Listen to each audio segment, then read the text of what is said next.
Bendiciones, estoy contento que nos volvamos a mirar o a conectar por este medio.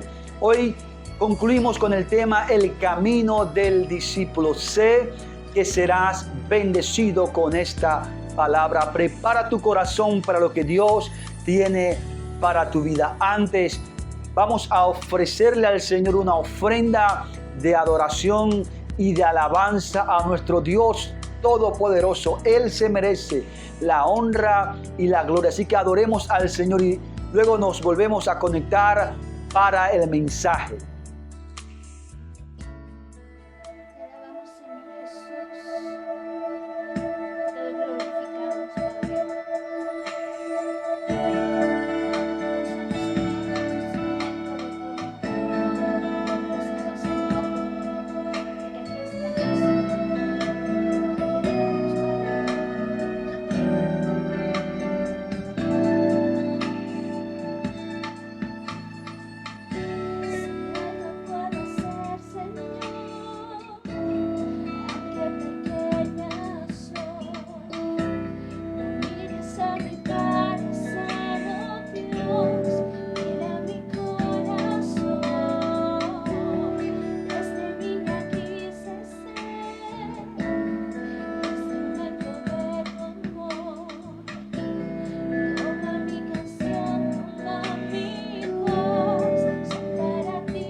Estamos de vuelta, estimado hermano. Quiero que entremos en la palabra del Señor. La semana pasada vimos la primera parte de esta enseñanza y observamos que el camino del discípulo es la obediencia, el camino del discípulo es el servicio, el discípulo camina en la luz y el discípulo anda por el camino angosto. Hoy veremos 4 aspectos más de lo que significa un discípulo de Cristo, ser un discípulo de Cristo. Recuerde que al referirme al camino me refiero a la senda o a un estilo de vida que nosotros como discípulos de Cristo debemos llevar. El camino es Cristo. Nosotros, los discípulos de Cristo, antiguamente éramos llamados los del camino.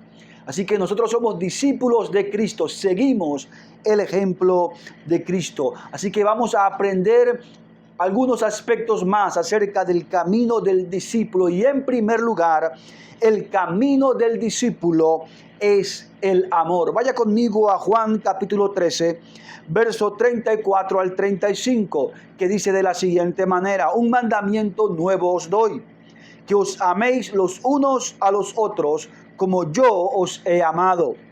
Así también os améis los unos a los otros. En esto conocerán todos que sois mis discípulos, si os tenéis amor los unos por los otros. Cuando el Señor Jesús vino a esta tierra, no solamente vino a salvar la humanidad, vino también a establecer su reino, el reino de Dios en los corazones de los hombres. Y todo reino tiene leyes. La ley del reino de los cielos, la más elevada ley del reino de los cielos es el amor.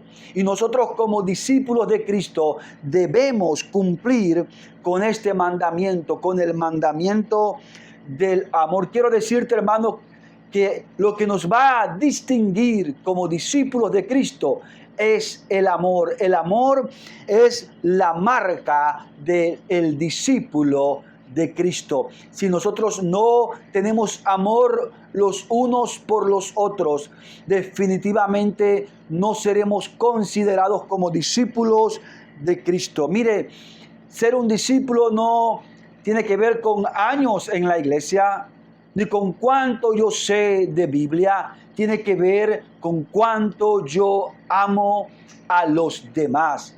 Como lo dice el Señor, en esto conocerán todos que sois mis discípulos, si os tenéis amor los unos por los otros. En otras palabras, el amor será el testimonio al mundo de que nosotros somos discípulos de Cristo. Ahora, el ejemplo del amor nos lo dio Cristo mismo.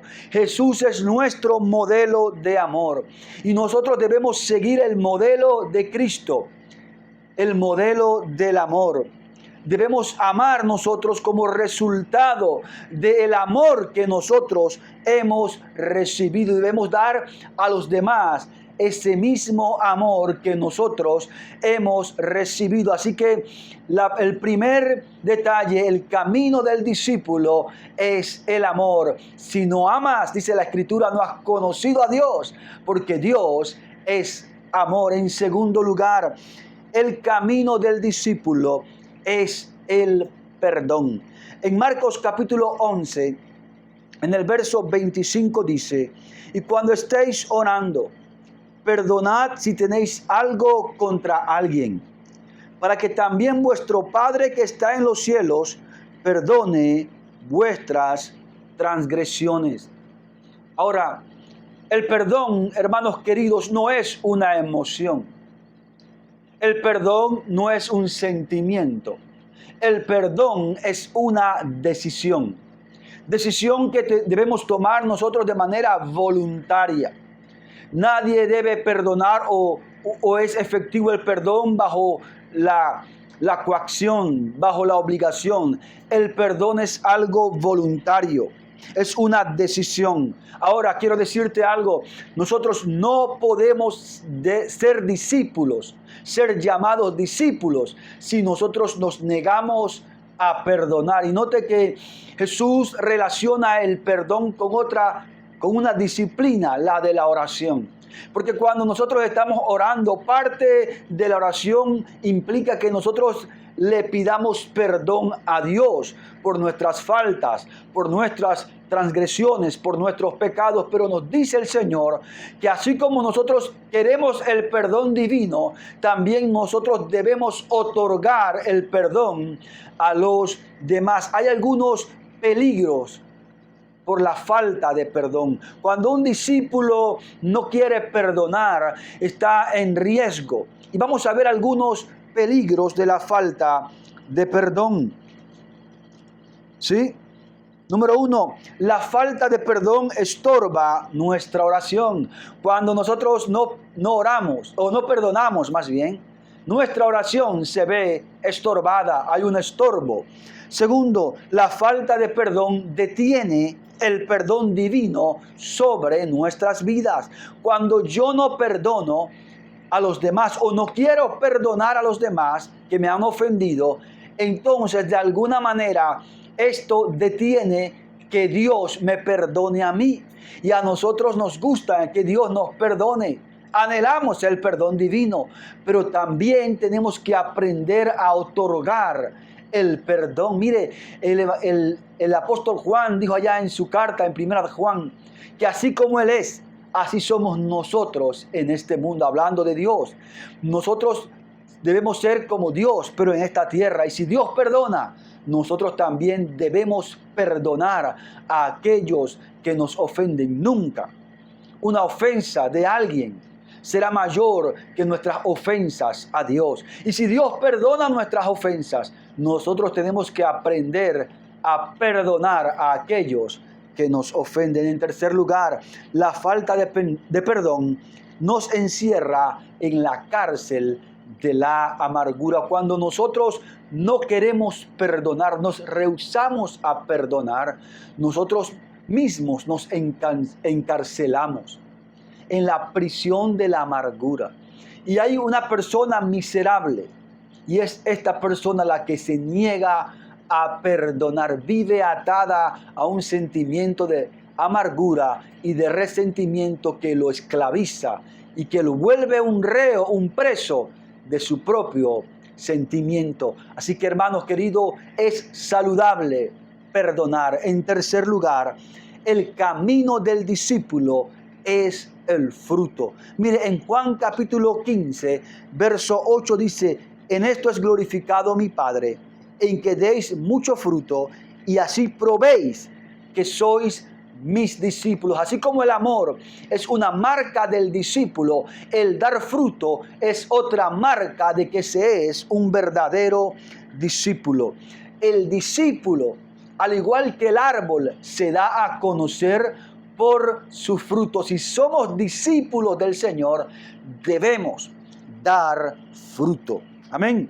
Note que el texto dice que el Señor espera mucho fruto.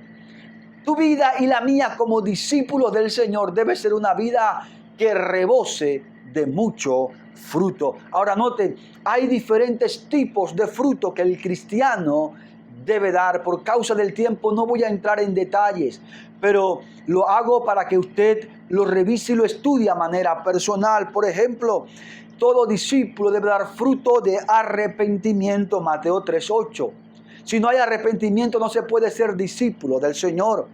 El discípulo debe dar frutos de buenas obras, Colosenses 1:10. Sabemos que no somos salvos por las obras, sino por la fe. Pero porque somos salvos, debemos hacer obras buenas. Así que el discípulo hace buenas obras. Tercero, el Señor espera de nosotros un fruto de santificación. Romanos 6:22. La Biblia dice que la santidad es la voluntad de Dios para con nosotros, y nosotros debemos ser discípulos que caminan en santificación. Siguiente, el fruto del Espíritu en Gálatas 6, versos 22 al 23. Las 9 cualidades del fruto del Espíritu en la vida del creyente. Esto es el carácter de Cristo en el creyente. Debemos desarrollar el carácter de Cristo. Siguiente, el fruto de vida eterna. Esto, hermanos queridos, es el evangelismo, el ganar almas. En Juan capítulo 4, verso 36, Jesús nos llama a este fruto de vida eterna, a ganar almas y a hacer discípulos. Hermanos queridos, note que el texto en Juan nos dice que el fruto glorifica a Dios. El Padre es honrado cuando nosotros damos fruto. La voluntad de Dios es que usted y yo llevemos fruto y mucho fruto. Note ahora, la clave para dar fruto está en el verso 5 de Juan capítulo 15 y dice: yo soy la vid y vosotros los sarmientos. El que permanece en mí y yo en él, ese da mucho fruto, porque separados de mí nada podéis hacer. ¿Quieres llevar fruto en abundancia? Permanece en Cristo. No te despegues de Cristo. Tú en Cristo y Cristo en ti. Y esto nos va a llevar a producir fruto. El que no permanece en Cristo no puede dar fruto. Mire, usted y yo, según lo que veo, tenemos dos opciones: o damos fruto o nos volvemos estériles. Usted decide. Note algo: cuando nos mantenemos en Cristo, producimos fruto, mucho fruto. Pero cuando nos separamos de Cristo, nuestro camino es la esterilidad, la inutilidad y la muerte. Se seca. Así que usted y yo decidimos. Amén. Porque la esterilidad no glorifica a Dios. El fruto sí lo glorifica. En último lugar, el camino del discípulo es el sacrificio. En Mateo capítulo 16, verso 24, Entonces Jesús dijo a sus discípulos: si alguno quiere venir en pos de mí, niéguese a sí mismo, tome su cruz y sígame. ¿Sabe? Hoy muchos creen que ser discípulo de Cristo es chévere, es como una moda religiosa. Pero hermanos queridos, nada más alejado de la realidad. Contrario a lo que muchos piensan, el ser discípulo implica la idea de una vida de sacrificio. Sí, porque ser discípulo de Jesús tiene un costo. Mire, para ser discípulo de Jesús nosotros tenemos que negarnos a nosotros mismos. La cultura y la sociedad en la cual vivimos nos manda a satisfacernos a nosotros mismos, a satisfacer nuestro ego. Pero el Señor nos dice que tenemos que negarnos a nosotros mismos. ¿Esto qué significa? Es abandonar nuestro estilo egoísta de vivir, nuestro estilo de vida centrado en el yo. Ahora, negarse a sí mismo es renunciar a tener el control y entregarle el control de nuestras vidas a Cristo. Es dejar que Cristo Jesús dirija nuestras vidas. En segundo lugar, para ser discípulos, según el texto, debemos tomar la cruz. Tomar la cruz significa morir. Significa estar muerto. Cuando usted en los tiempos de Jesús veía a alguien caminando o llevando una cruz, ese era un condenado a muerte. Estaba caminando hacia su muerte, a ser crucificado. Y el Señor nos dice que para ser discípulos de Jesús, no solamente tenemos que negarnos a nosotros mismos, tenemos que morir a nosotros mismos. ¿Sí? Pablo dijo en Gálatas capítulo 2, verso 20, con Cristo estoy juntamente crucificado, y ya no vivo yo, mas vive Cristo en mí, y lo que ahora vivo en la carne, lo vivo en la fe del Hijo de Dios, el cual me amó y se entregó a sí mismo por mí. Note, los discípulos debemos considerarnos muertos. ¿Al qué? Al pecado, al mundo, a la carne, y crucificados con Cristo. Así que no solamente es negarnos a nosotros mismos, es también crucificar la carne, morir a nosotros mismos. Y en tercer lugar, para ser discípulos tenemos que seguir a Jesús. Él dijo: el que quiere ir en pos de mí, niéguese a sí mismo, tome su cruz. Y luego dijo: sígame. Vemos aquí una progresión de acciones. No solamente negarnos al yo, hay que morir al yo. Y después de haber muerto al yo, tenemos que tomar la decisión de seguir a Cristo. Nadie puede seguir a Cristo si no ha muerto al yo, si no se ha negado a sí mismo. Esta decisión no se toma en base a emoción o a sentimiento. Es la decisión de alguien que definitivamente ha muerto a sí mismo. Ha decidido tomar el camino del sacrificio que supone ser un discípulo de Jesús. Hermanos, Jesús es nuestro ejemplo. Él nos dio el ejemplo y tú y yo tenemos que seguir a Jesús. En este sentido, seremos discípulos de Cristo. Que el Señor te bendiga. Muchas gracias por haber llegado hasta este punto en nuestra transmisión del servicio del día de hoy. Estoy convencido que el Espíritu Santo ha hablado a tu corazón en relación a ser un discípulo del Señor y los 4 aspectos que vimos. Que el discípulo, el camino del discípulo es el amor. El camino del discípulo es el perdón. El camino del discípulo es el fruto. Y el camino del discípulo es el sacrificio. Todo basado en el ejemplo que nos ha dado nuestro Señor Jesucristo. Y Él nos ha dado una encomienda, un mandamiento de ir por todo el mundo y hacer discípulo. Armado con estos principios, yo te invito a que a partir de hoy vayas y cumpla la labor de hacer discípulo, siendo tú mismo un discípulo del Señor. Bendiciones.